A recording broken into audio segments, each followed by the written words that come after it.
Welcome.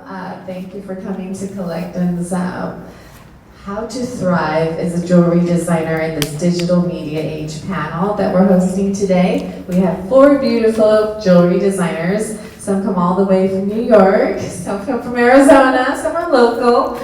Thank you for coming all the way and being a part of our panel.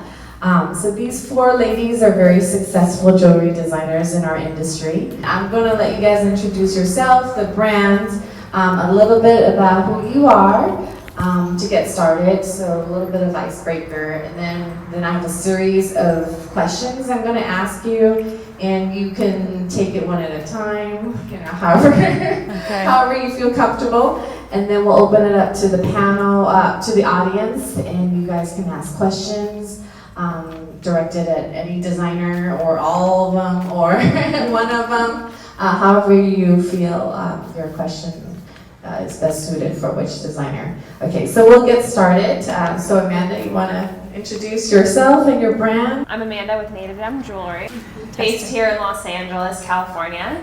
I started just a few years ago. I started as a sales rep, actually. So I repped people don't know what that is probably. I was a multi-line sales rep, so I did wholesale representation for other brands. And I saw sort of a void in the marketplace. And I was working with some stores and I said, oh, I'm looking for this and look at that. I said, I know how to do this. I can make this for you. And the brand started very, very small, but I met Cassidy from Shop Bop, who's now with Collection. And I started working with the Bellagio and the Aria, and that's how I started my brand. Thank you. Hi, I'm Dawn with Lucky Star Jules.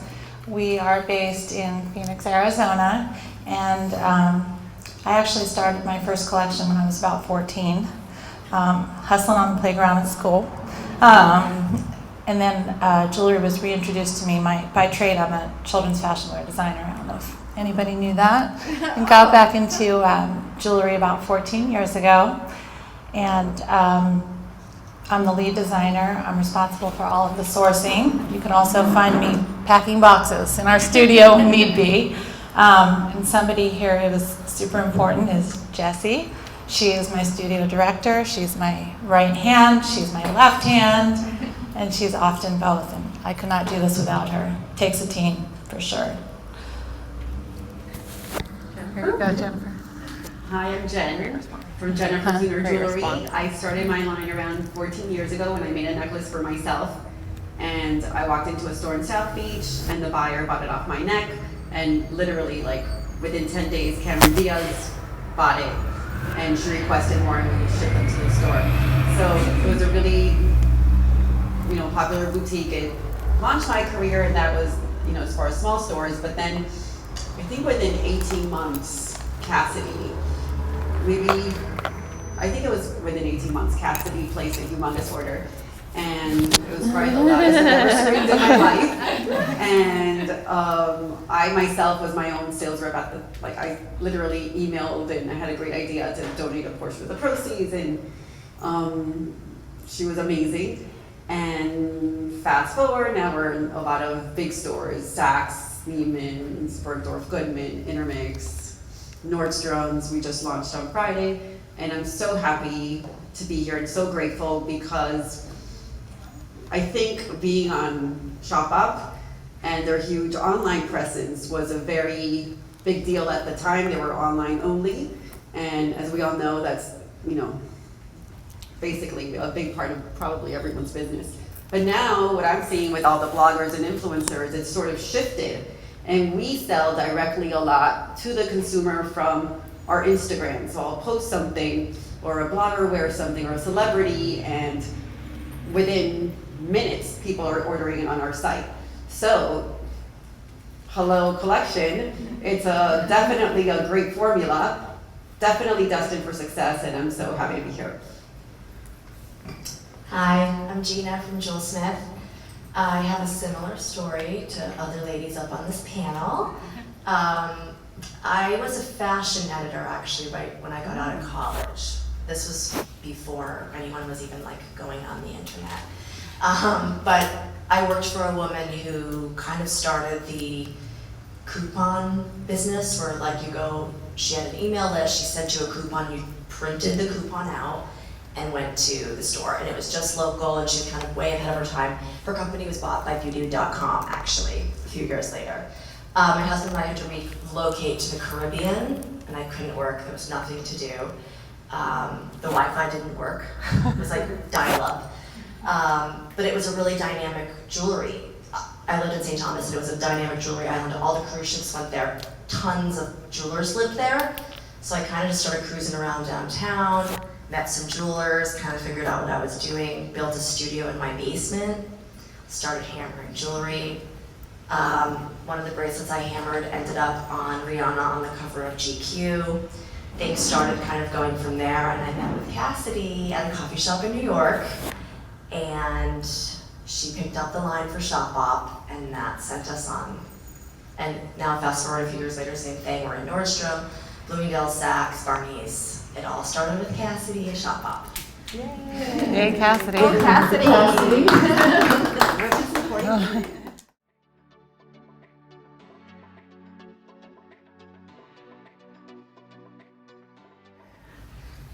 Yes, there's been many times when I wanted to give up. You know, the fashion industry is hard. Things have, you know, things change all the time. You go, you know, boutiques were the rage at one point, there's ebbs and flows, and you kind of have to adapt as a human being. I'm a mother first, an entrepreneur.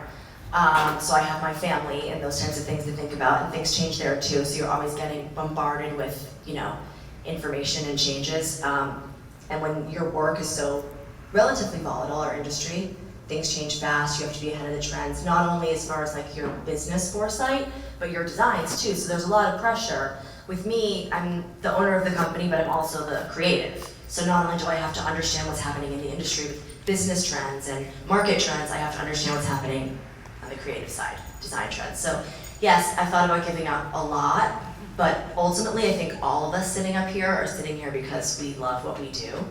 We're creative people, we love designing, we love making, for me, one of my huge philosophies of my company is like beautification and making women feel beautiful. And you can be beautiful on the inside and the outside, we just help with the outside part. And we hope that the confidence that you get from wearing our jewelry makes you feel beautiful on the inside. So ultimately, I go back to that, in that, although I work in the superficial industry, I am doing something good for people by making them feel good about themselves. The first time I wanted to give up was, I was physically exhausted. I used to make all the jewelry by myself. We did not have a dining room for 3 years. Everything was made from the dining room. I would go to sleep at 3 in the morning. Sleep was not even important. I just 24/7 making jewelry. And I remember one night at 2 in the morning, I looked at my husband and I'm like, I can't even see anymore. Like, I'm just exhausted. I can't see, I'm tired. And the next day I was talking about it with my husband, and I was sitting down, like the conversation continued, and my son, who I started working when he was 2, he may have been 3.5, heard me saying that I couldn't see, and he went into his room and he got a flashlight and he stood next to me while I made jewelry and just held the, you know, he lit up the table. And that made me realize, you know, the kids like seeing their moms work. They like seeing, you know, it's inspiring for kids to see dreams come true, working hard and not giving up even when you're exhausted. So that was, the first one was physical exhaustion. And other times when I wanted to give up is when I feel negative energy. Like when people call you and they're like, oh, did you know this person's copying you, and so, or this store, it just, the negative, so you basically have to just stay really centered and really focused and always remember what really intrinsically motivates you and sort of tune out all the negativity. And I think that goes for any business because it's draining. And I, you know, when someone says to me, oh, your friend's copying you, can you believe it, blah, blah, I don't want to hear it. That doesn't make me work harder. It doesn't I just don't even want to hear it. So sometimes when you sense negativity, that makes me want to, and you know, and sometimes you have a bad season and stores want to send, you know, whatever. But it's, you know, not every, it's sort of a little bit of a roller coaster, hopefully a lot more highs than lows, but you just have to hang in there and remember what keeps you motivated. 100%. Right? I have very similar stories.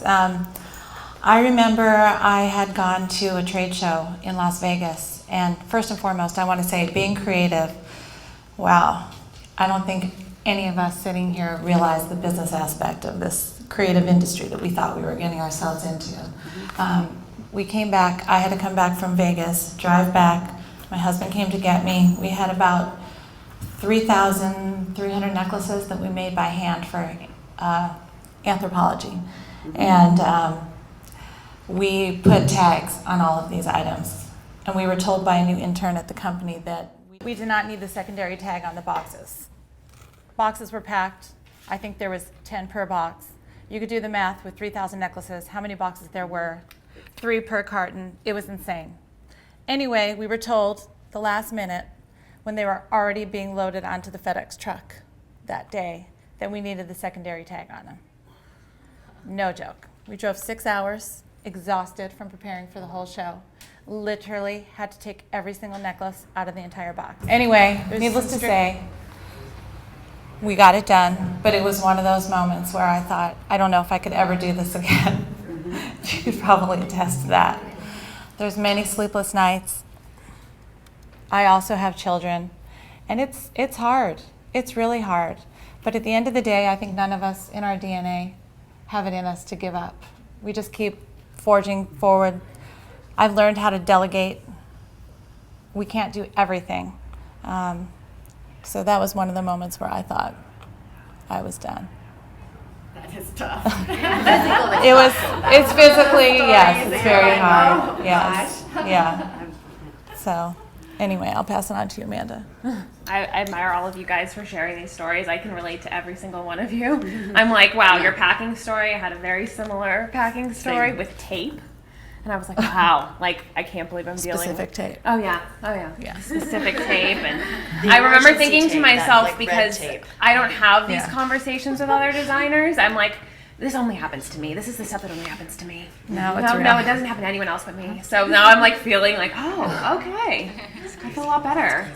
And I actually really appreciate your comment about the negativity, because it really, I feel like sometimes sitting in my office, all I hear is negativity, and then my reps get all the positivity, and then every once in a while you get one positive thing. I'm like, oh, thank you. I'm so glad to hear that.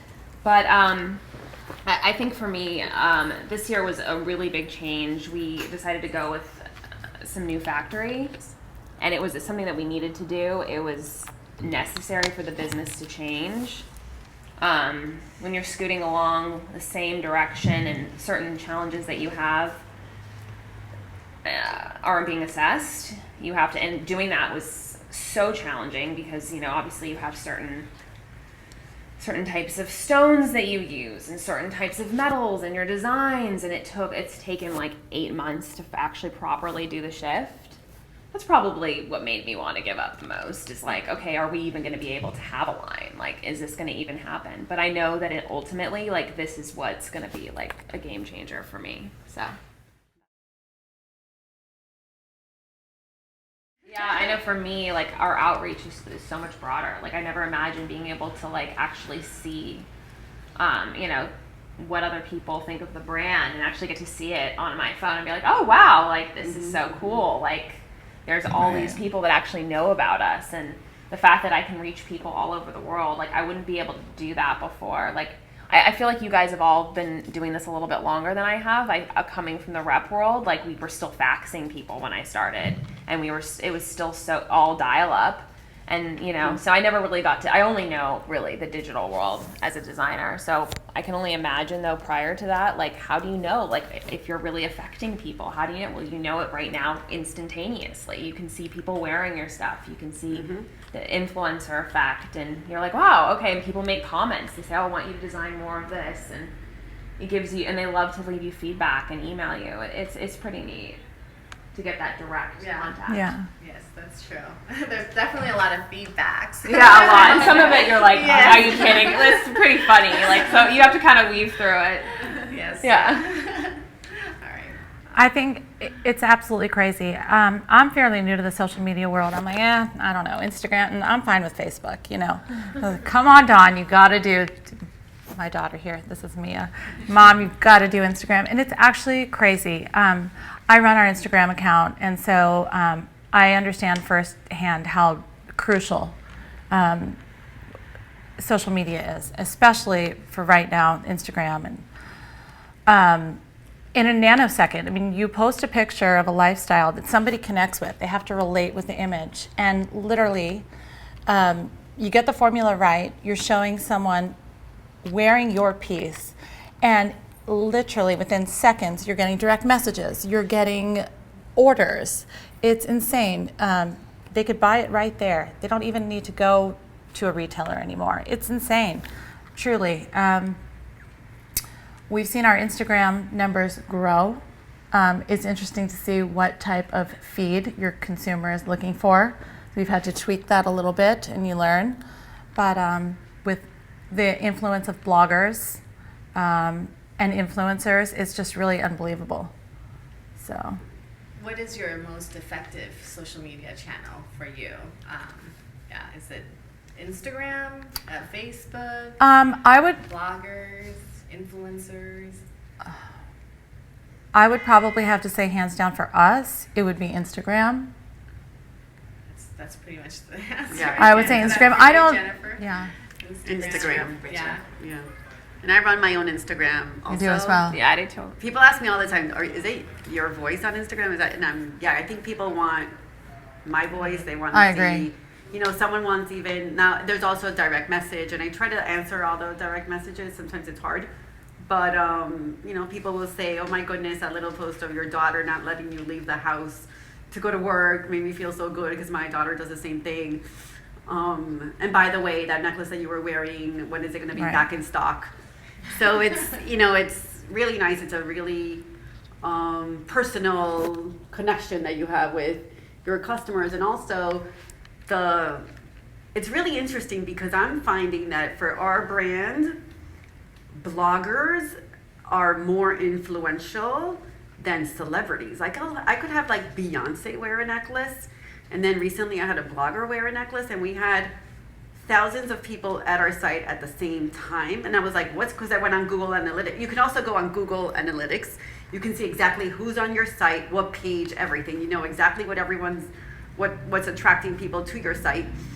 And I was like, what is going on? There's thousands of people on her site, and sure enough, a blogger, not even on her, it was just on her stories, was talking about the line. She wore the same necklace that Beyonce wore, and she sold tons, hundreds and hundreds. And, because basically when I'm posting Beyonce, it's me posting that Beyonce, Rihanna, whoever is wearing my jewelry. But when it comes from the blogger, I think people really trust these bloggers. If they're sincere and it doesn't come out like they're trying to sell, like it's a hard sell, if it's a sincere endorsement, it's the most valuable sales tool for us right now. And I've never paid a blogger. I was telling Cassidy yesterday, I've never paid a blogger to wear my jewelry. They reach out to us, and so it ends up being a really sincere endorsement. I would say when we discovered social media, which we were also like a little bit late to the game, it pretty much changed our business. We were able to cut a lot of overhead that we were outsourcing from agencies and things like that because we could control our own public relations destiny.